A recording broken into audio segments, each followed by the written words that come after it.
क्या आपको अक्सर गुस्सा आ जाता है और आप अपने गुस्से पर काबू पाना चाहते हैं? इस वीडियो में मैं आपको बताने वाला हूँ 7 तरीके जिन्हें अपनाकर आप अपने गुस्से पर काबू पा सकते हैं। हेलो दोस्तों, मैं हूँ doctor Sahil Jamal, MBBS and MD psychiatry मनोरोग चिकित्सक। आइए जानते हैं गुस्सा कंट्रोल करने के 7 तरीके। पहला तरीका है डिले योर रिस्पॉन्स। अक्सर ये देखा गया है गुस्से की स्थिति में हम बहुत जल्दी आग बबूला होकर रिएक्ट कर देते हैं। रिएक्शन की स्थिति में हमारा गुस्से पर काबू नहीं रहता। अगर हम अपने गुस्से को डिले करना सीखें, जो कि हम 3 तरीकों से कर सकते हैं। पहला तरीका है गहरी सांस लेना। दूसरा तरीका है रिवर्स काउंटिंग करना, जैसे 10 से उल्टी गिनती गिनना शुरू कर देना। तीसरा तरीका है आप जिस स्थिति में हो उस जगह को छोड़कर किसी दूसरी जगह पे जाकर एक गिलास पानी पी लेना। इन 3 तरीकों को अपनाकर गुस्से की स्थिति में आप अपने रिएक्शन को रिस्पॉन्स में बदल सकते हैं। रिएक्शन हमेशा आउट ऑफ कंट्रोल होगा, रिस्पॉन्स हमेशा अंडर कंट्रोल होगा। आप सोच समझ के अपने रिस्पॉन्स को चुन सकते हो। दूसरा तरीका है स्टॉप जस्टिफिकेशंस फॉर एंगर। जब जब हमें गुस्सा आता है हम खुद को जस्टिफिकेशंस देने में लग जाते हैं। मेरा गुस्सा तो जायज़ है, गुस्सा तो नॉर्मल है, गुस्सा तो आजकल सबको आता है, उस सिचुएशन में मेरे पास कोई चॉइस ही नहीं थी। हम खुद को ये जस्टिफिकेशन देते रहते हैं और अपने गुस्से पर कभी काबू नहीं पा पाते। उदाहरण के तौर पे एक ऑफिस में आप अपने सीनियर के सामने कभी गुस्सा नहीं करते हैं। वो आपको जितना डांटे, गालियां भी दे दे, आप उसके सामने गुस्सा नहीं कर सकते, पलट के जवाब नहीं दे सकते, तो आप खुद को कंट्रोल कर लेते हैं। लेकिन अपने जूनियर के सामने आप कुछ भी बोल सकते हैं, कुछ भी कह सकते हैं उसको। आपने अपने मन को ये ऑर्डर दे के रखा है, यहाँ कंट्रोल करना है, वहाँ आप कुछ भी कर सकते हैं। कंट्रोल तो आपके पास है, चॉइस तो आपकी है। आपने इस चीज़ को चुना हुआ है किसके सामने गुस्सा करना है, किसके सामने गुस्सा नहीं करना है। गुस्से को कंट्रोल करना है तो पहले ये सारे गलत जस्टिफिकेशंस को बंद करना होगा, तभी आप गुस्से पर काबू पा सकते हैं। दोस्तों, जब हम गुस्से की स्थिति में होते हैं तो हमें अपने बाकी चॉइसेस नहीं नजर आ रहे होते। अगर हम अपने गुस्से को जस्टिफाई कर देते हैं, अगली बार जब हम उस परिस्थिति में होंगे तो हमें सोचना भी नहीं पड़ेगा, हम गुस्सा कर देंगे, क्योंकि हमने गुस्से को जस्टिफाई कर दिया था पिछली बार। लेकिन अगर हम सोचें कि मेरे पास दूसरी भी चॉइसेस थी उस स्थिति में, हम नेक्स्ट टाइम के लिए दूसरी चॉइसेस को चुनने की स्थिति में आ जाते हैं। इसलिए अगर हम गुस्सा कर भी देते हैं, अपने मन को कभी भी जस्टिफिकेशन नहीं देना है। जस्टिफिकेशन दिया तो आप हर बार उस स्थिति में गुस्सा करोगे। खुद को चॉइसेस के बारे में बताया तो हो सकता है आप अगली बार उसी स्थिति में शांत रह पाओ और एक अच्छा ऑप्शन चुन पाओ। तीसरा तरीका है shifting from anger to being assertive. दोस्तों, आप सभी के मन में सवाल उठ रहा होगा, अगर गुस्सा नहीं करेंगे तो कोई हमारी बात नहीं मानेगा, हम अपने काम कैसे करवाएंगे, लोगों को डिसिप्लिन कैसे करेंगे। लोगों को डिसिप्लिन करने के लिए, अपने जूनियर से काम करवाने के लिए, अपनी बात रखने के लिए गुस्से का सहारा लेना सही तरीका नहीं है। बीइंग असर्टिव, असर्टिवनेस एक ऐसी टेक्निक है, एक ऐसा तरीका है जिसे अपनाकर आप बिना गुस्सा हुए, बिना अपनी स्टेबिलिटी को गंवाए अपने काम करवा सकते हो और लोगों को डिसिप्लिन कर सकते हो। असर्टिवनेस का मतलब है हम खुद डिस्टर्ब नहीं हुए, हमारी मन की स्थिति हिली नहीं, हमें जो कहना है असर्टिवली कहेंगे। अक्सर हम क्या करते हैं, लोगों को ठीक करने के लिए हम गुस्से का सहारा लेते हैं। गुस्से के सहारा लेने से आपने अक्सर ये देखा होगा, लोग बदलते नहीं हैं। लोग तो बदलते नहीं हैं, लेकिन हम गुस्सा करके खुद अपने आप को मानसिक रूप से बीमार कर लेते हैं। असर्टिवनेस को अपनाने के लिए आपको अपनी बात को बिना डिस्टर्ब हुए कहना सीखना चाहिए।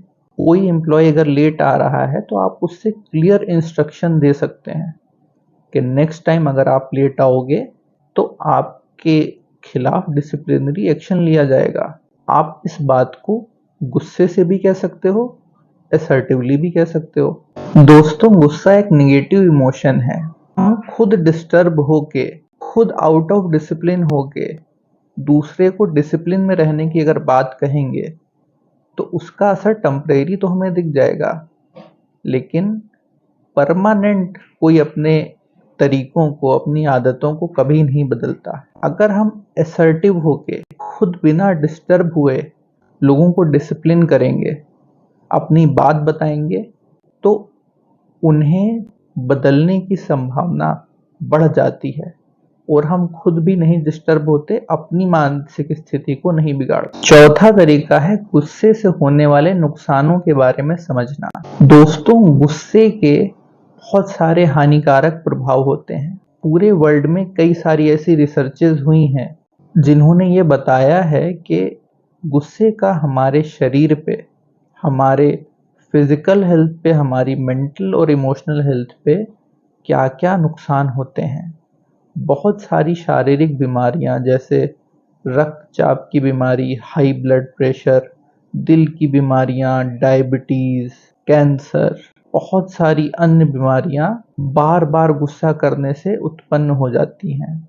इन सारी स्टडीज का लिंक मैंने डिस्क्रिप्शन में दिया है, आप जाके इन स्टडीज को पढ़ सकते हैं। इसके अलावा बार बार गुस्सा करने वाले लोगों को कई सारी मानसिक बीमारियां भी हो जाती हैं, एंजाइटी डिसऑर्डर, डिप्रेशन और भी कई सारी मानसिक बीमारियां होने की संभावना बढ़ जाती है। दोस्तों, अगर आप गुस्से से होने वाले नुकसानों को समझोगे तो आप अपने गुस्से को जस्टिफाई करना बंद करोगे।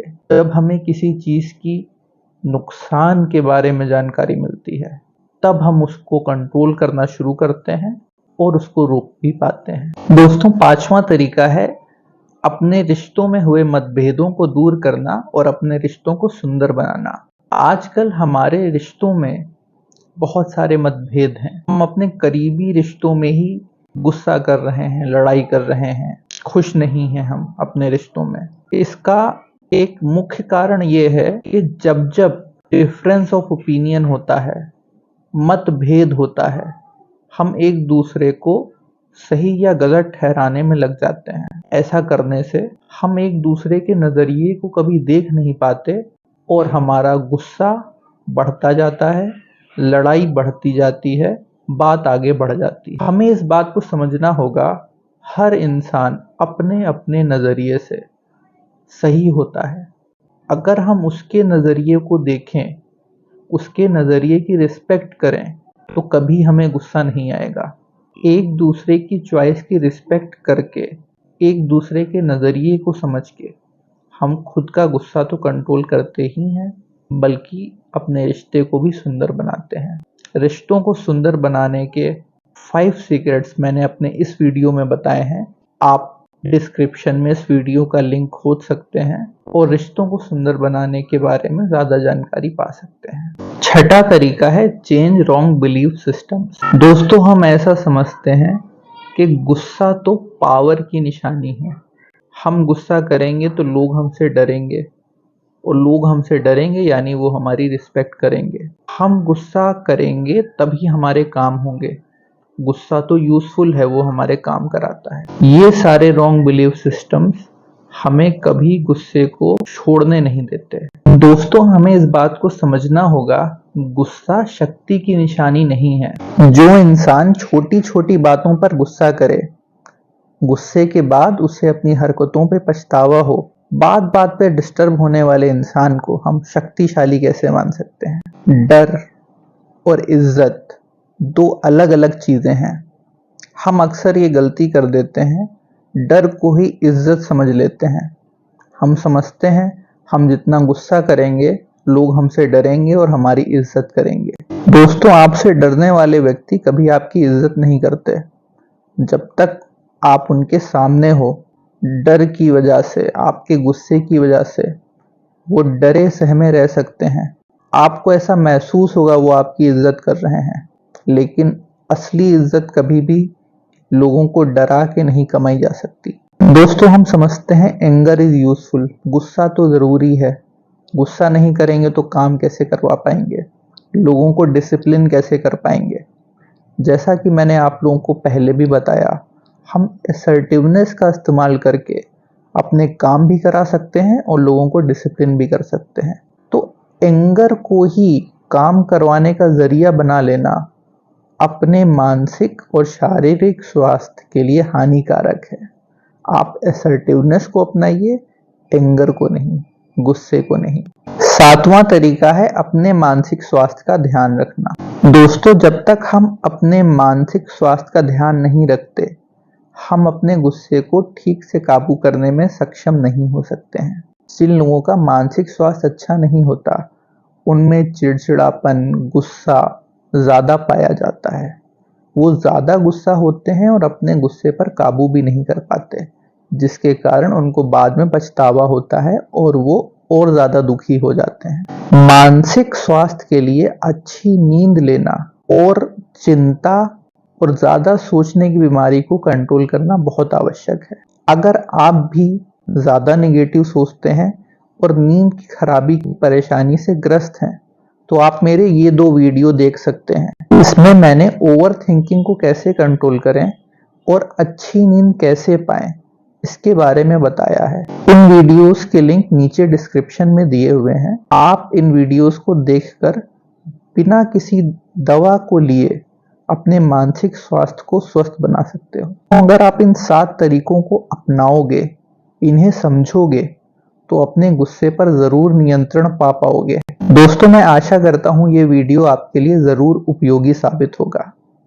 ऐसे ही मानसिक स्वास्थ्य संबंधी उपयोगी जानकारी लेते रहने के लिए लाइक, शेयर एंड सब्सक्राइब जरूर करिए। जय हिंद, जय भारत।